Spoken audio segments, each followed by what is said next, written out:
it. I have some students in the crowd tonight. Thank you so much for coming. This is so exciting. I'm a professor at Western Oregon University. Normally I try to have as little to do with students outside the class as possible. It's not you. I just don't want to become like one of the, you know those professors who like hug their students? And like, if you watch their face, it's like this,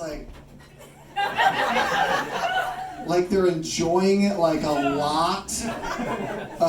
Because I feel like I'm already fighting that stereotype of the English professor who sleeps with their students. Because that's a thing that people believe. I think it was started by the psychology department, ironically. Okay, because like, if you met my students, you would, this week, in class, a student raised her hand, and because I'm like, any questions? And she goes, how do you do laundry? Like, not me, like, how does a human being do laundry? And it's like, you can't sleep with that person, you know? Like,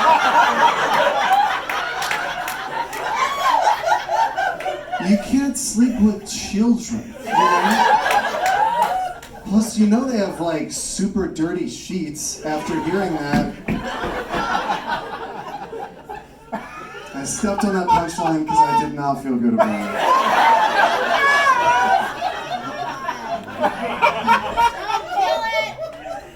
Listen to this sex fact I learned recently. Speaking of sleeping with people, right?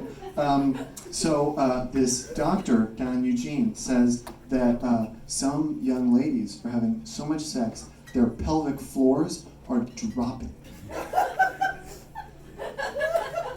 I mean, the guy's a dentist, but I think he knows what he's talking about.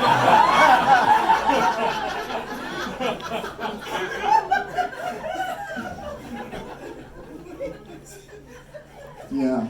So some people in this room have been present for some of my worst, like, panicked moments in my whole life.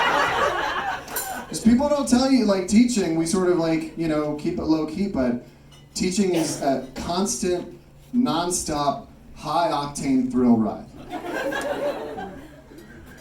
Highway to the teaching zone.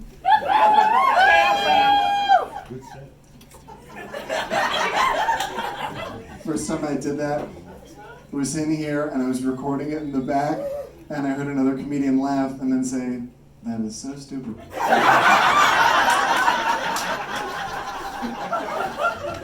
Every time I think about cutting it out, I just hear her voice. That is so stupid. But for real, like you're standing in front of these human beings, right? You're all just human beings, and they don't want to be there at all. And they definitely didn't read that thing you asked them to read.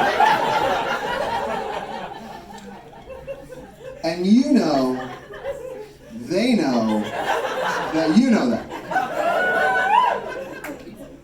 But what they don't know is that you didn't read it either.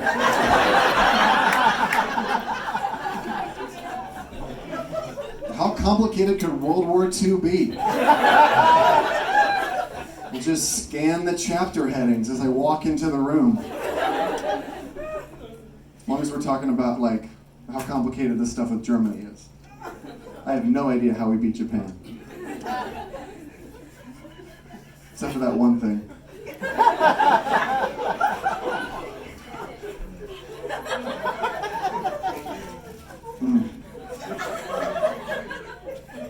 So, listen to this. Yesterday, I was driving on the highway at a reasonable speed. And I was behind a Salvation Army truck, and some of you might have seen this. On the Salvation Army truck, it says, "Help a recovering drug addict. Donate your car, motorcycle, or boat." Donate your boat.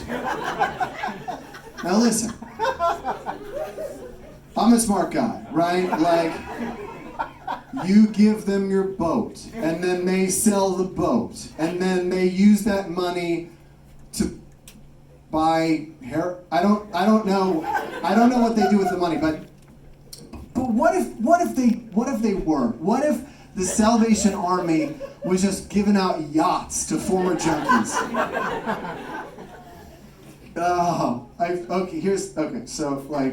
Hey, listen. Congratulations on kicking heroin. Here's a boat.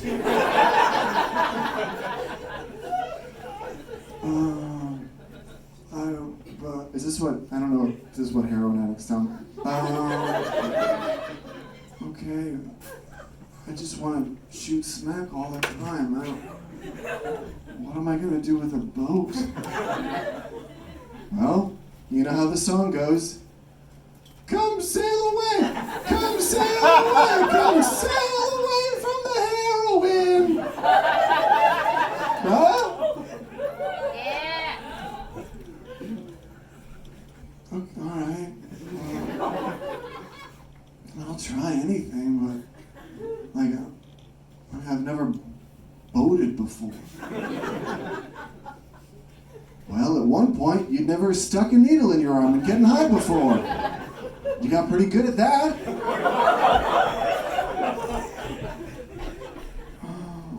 All right. What body of water is it in? Hey, good catch, knowing it should be in a body of water. It is not.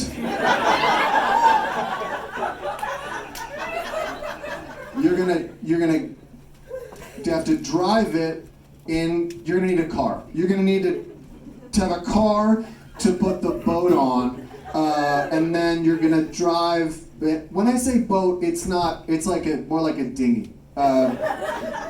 People aren't given real boats to the Salvation Army, so you're gonna need a car to put the dinghy on to drive to the rowboat.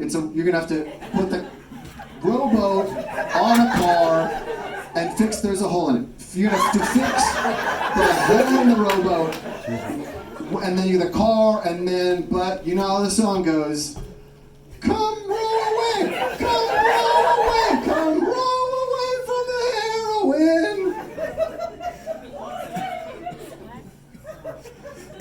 Oh shit! I'm sorry. I've been wasting. All right, we're ready for the set to start. I brought my comedy puppets tonight. Get excited!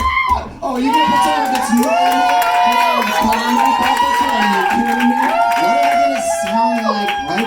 What's the puppet gonna look like? God, what are the voices gonna be? I mean, let me just find it. Oh God, I'm sorry. It's not. They're on the other side. That's fine. Keep it going. Come on. Puppets. Jesus. As long as I'm still walking, I might have puppets. Okay, truth time. I don't have any comedy puppets. Don't owe me. I'm not some Mr. Moneybags. Do you know how much it costs to buy a comedy puppet with realistic genitalia? A lot! I'm living paycheck to paycheck. I can't buy some comedy. Here's how it would go down. I've figured it all out, right? I go out, I get a puppet, I bring it home, have a few drinks, talk to the puppet, right? Get bored, have a few more drinks, throw the puppet in the corner. And then I pass out. And then my wife comes home, sees the puppet receipt, realizes I spent our whole life savings on this puppet, right? Decides the only thing I can do, that she can do, is stab me to death in my sleep, right? So she's just stabbing me within death. The blood draining from my corpse, right? And then who's there watching in the corner? The puppet. With a twist in its eyes. Wearing a face like this. As if to say, I caused this! Some of you don't think that's funny? The idea that my life gets ended when my wife stabs me in my sleep because of a puppet with very realistic genitalia. I'm Lars Soderlund. Thank you very much.